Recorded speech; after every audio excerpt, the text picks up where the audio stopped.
नमस्कार दोस्तों, आप सबका स्वागत है मेरे यूट्यूब चैनल के ऊपर।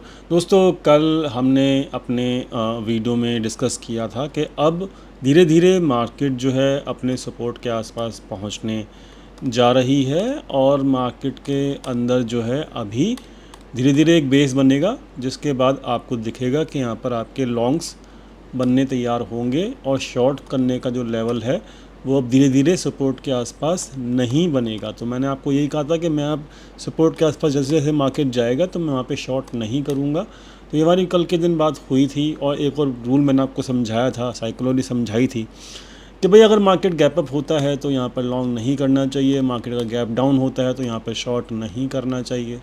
तो ये साइकोलॉजी के हिसाब से मार्केट में आज गैप डाउन हुआ था और शॉर्ट करने वाले फिर आज गैप डाउन के अंदर जो शॉर्ट करे वो लोग आज फिर से फंस गए। तो यहाँ पर अगर मार्केट के चार्ट को देखी जाए तो यहाँ पर आज मार्केट जो ओपन हुआ 231 पे ओपन हुआ और 231 पे ओपन होने के बाद मार्केट ने रिकवर किया, तकरीबन 120 पॉइंट के आसपास जो है जाके हाई लगाया 375 के आसपास, 368 के आसपास, और वहाँ पर मार्केट ने क्लोजिंग भी जो है वो भी अपनी कल के लेवल के ऊपर ही कर दी जाके।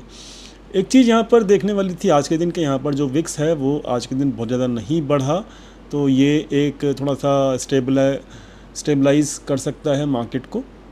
अगर आगे भी जाके विक्स बहुत ज़्यादा नहीं बढ़ता है तो, अगर विक्स बढ़ता है तो फिर वही मतलब एक रिकवरी जो है वो लेट हो जाएगी अगर विक्स बढ़ना अभी भी कायम रहता है तो।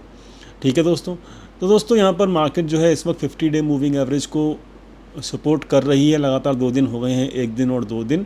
अब कल का दिन जो है वो काफ़ी ज़्यादा इंपॉर्टेंट रहेगा। क्या मार्केट 50 डे मूविंग एवरेज के ऊपर जाके क्लोज़ करती है या नहीं करती? 2 दिन तो कर चुकी है, तीसरे दिन जो है वो इम्पॉर्टेंट रहेगा। अगर लगातार 3 दिन जो है मार्केट 50 डे मूविंग एवरेज के ऊपर सपोर्ट करती है, के अंदर एक स्ट्रेंथ दिखनी शुरू हो जाएगी आगे आने वाले दिनों के अंदर। इस बात का ख्याल ज़रूर रखना। तो 50 डे मूविंग एवरेज के ऊपर जब तक क्लोज़ कर रही है, जब तक आप फर्दर शॉर्ट नहीं कर सकते मार्केट के अंदर। सबसे बढ़िया बात जो है आज की वो ये है कि मार्केट के अंदर मिड कैप के अंदर 50 डे मूविंग एवरेज के आसपास जाकर एक इनसाइड कैंडल टाइप की बनी है, जो कि मार्केट के स्ट्रेंथ के लिए पॉजिटिव हो जाता है। तो ये एक बहुत बढ़िया कैंडल बनी हुई है मिड कैप की, और स्मॉल कैप जो है वो भी एक तरीके से जो मैंने सपोर्ट की लाइन यहाँ पे कल खींची थी वहीं से सपोर्ट लिया, और मार्केट जो है इसके अंदर भी एक कैंडल अच्छी पॉजिटिव बन रही है। तो यहाँ पर अभी देखने वाली बात है कि कल और परसों 2 दिन जो है स्मॉल कैप मिड कैप कैसा परफॉर्म करते हैं। अगर small cap mid cap perform अच्छा करते हैं, ठीक है, जिसके चांसेस प्राइडिक्शन के हिसाब से बहुत ज़्यादा हैं, तो देन डेफिनेटली मार्केट जो है एक बार तो कम से कम अपना जो लेवल है 500 के आसपास का, 450 के आसपास का, मतलब जो रेसिस्टेंस है अपना, वहाँ तक मार्केट इजीली आ सकती है। ठीक है, तो ये वाली बात याद रखना। तो यहाँ पर अभी डेड कैट बाउंस के लिए ही प्ले कर सकते हैं, वो भी छोटी क्वांटिटी के साथ। इस बात का ख्याल रखना जब तक कि हमें कंफर्मेशन नहीं मिल जाती है फर्दर प्राइडिक्शन के ऊपर। तो बस यहाँ पे शॉर्ट नहीं करना। 20 दिन के मूविंग एवरेज के आसपास, 50 डे के मूविंग एवरेज के आसपास प्राइडिक्शन के हिसाब से कैंडल भी अच्छी बनी है। मिड कैप स्मॉल कैप में कैंडल अच्छी बनी है। रिलायंस में भी कैंडल अच्छी बनी हुई है आज के दिन। इसने पूरा का पूरा ये बुलिश एंगल्फिंग कैंडल है, इसने प्रीवियस कैंडल के पूरी मतलब खा गई है पूरी कैंडल को। तो इसमें भी एक बाउंस आने की उम्मीद है। अब किसके अंदर, रिलायंस के अंदर। ये पैटर्न जो टारगेट है वो कंप्लीट एक्चुअली हो चुका है। इस पैटर्न का जो टारगेट होता है वो कैसे निकलता है, वो बहुत सिंपल है। यहाँ पर आप देखेंगे, ये टेक्निकल का ही पार्ट है दोस्तों, मैं आपको दिखा देता हूँ। प्राइस रेंज, तो जो ये टारगेट था 199 पॉइंट का, वो एक्चुअली में यहाँ से, ठीक है, तो तकरीबन ये टारगेट जो था वो आपका 2770 और लो बना है 2780, मतलब 10 पॉइंट से रह गया।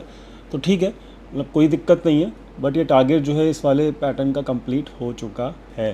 ठीक है दोस्तों, अब मैं ये वाली लाइन हटा दे रहा हूँ रिलायंस के अंदर, और अब जो है आप रिकवरी देख सकते हैं थोड़ी बहुत। रिलायंस की कैंडल बहुत अच्छी बनी हुई है।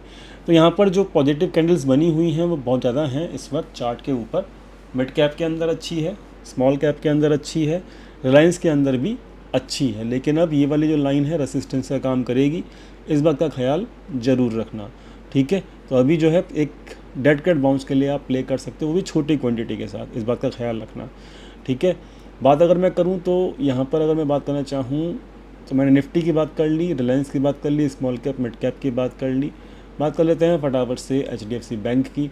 तो HDFC बैंक जो है अपने सपोर्ट की लाइन के आसपास पहुंच रहा है धीरे धीरे, और ये सपोर्ट लाइन मैंने ऑलरेडी खींची हुई है, और ये सपोर्ट लाइन के आसपास मार्केट अब यहाँ पे अगर कल के दिन, याद रखना कल के दिन इस लाइन के आसपास जो कि 1450 के आसपास का लेवल है, यहाँ पर कल के दिन यहाँ पर एक अच्छी कैंडल बनती है, लाइक रिलायंस जैसे कि आज बनी रिलायंस के ऊपर, वैसे अगर कैंडल यहाँ बनती है तो फिर डेफिनेटली हम एक बाउंस के लिए HDFC बैंक में भी प्ले कर सकते हैं। लेकिन अभी HDFC बैंक जो है वो बैंक निफ्टी को कमज़ोर किए हुए है, तो यहाँ पर HDFC बैंक के ऊपर थोड़ा नज़र रहेगी, जो कि पूरे मार्केट का माहौल कल बना भी सकता है और बिगाड़ भी सकता है। ठीक है। और अब फाइनली हम आते हैं बैंक निफ्टी के ऊपर। तो बैंक निफ्टी का करेक्शन ठीक है, मतलब उतना बेकार नहीं है, जितनी हैवी सेलिंग यहाँ चल रही थी उसने हिसाब से तो यहाँ पर एक छोटा सा कह सकते हैं ना, इसको क्या कहते हैं, छोटी कैंडल बनी हुई है उसके हिसाब से तो। ठीक है।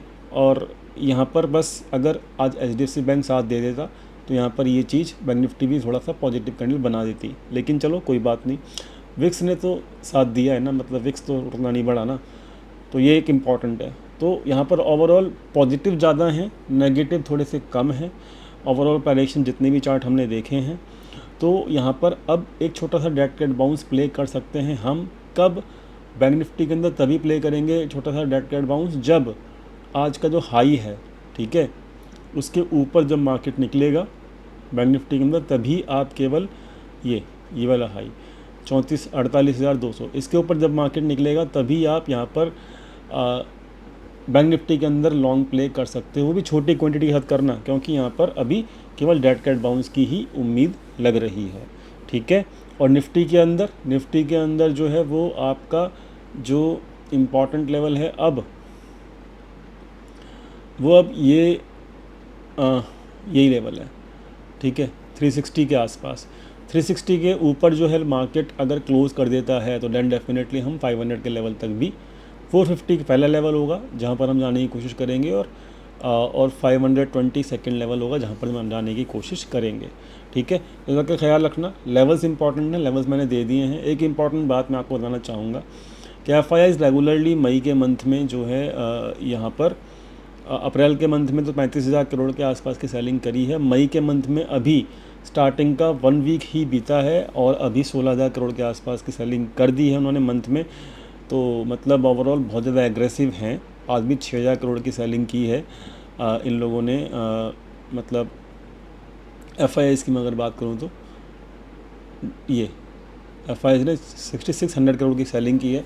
तो कहीं ना कहीं FIIs जो है वो नेगेटिव हैं इक्विटी के अंदर, और जब तक FIIs अपनी सेलिंग नहीं रोकते या फिर परचेज नहीं करते तो बहुत ज़्यादा शार्प रिकवरी आप उम्मीद मत कीजिएगा डेड कैट बाउंस के लिए ही, इसलिए मैं प्ले करने की कह रहा हूँ।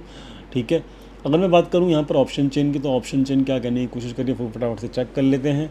तो ऑप्शन चेन 9 मई की मैंने ओपन कर ली है, बहुत हैवी कॉल राइटिंग करी हुई है अपर लेवल्स के ऊपर। तो मतलब सबसे इम्पॉर्टेंट है कि 400 का लेवल जब क्रॉस होगा तभी यहाँ पर जो ये जितने भी हैं ये सब ट्रैप हो जाएंगे।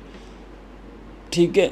तो कल के दिन हो सकता है 400 का लेवल एक रेसिस्टेंस साबित हो, लेकिन 400 के ऊपर अगर निकले मार्केट तो उसको फिर समझ लेना कि अब वो कोलैटरल को ट्रैप करने जा रहा है और वहाँ पर एक अच्छा मूव भी अपसाइड का मिल सकता है, लेकिन एक रेसिस्टेंस है अभी 400, याद रखना। ठीक है। तो अगर ट्रैप करना है कोलैटरल्स को तो कहाँ, 400 के ऊपर जाना पड़ेगा मार्केट को। ठीक है।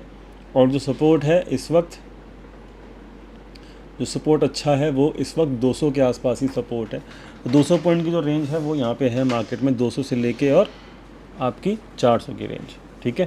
तो ये याद रखना, तो ये इम्पॉर्टेंट है। तो ऑप्शन चेन भी, और डाटा आज जो है आया नहीं है अभी तक, तो डाटा जो है वो यहाँ पर मैं कल दिखाऊंगा, क्योंकि अभी मार्केट जो है डाटा जो है मार्केट रिपोर्ट में आया नहीं है। दोस्तों फ़िलहाल इतना ही, मिलते हैं कल एक्सपायरी वाले दिन अपने टेलीग्राम चैनल के ऊपर।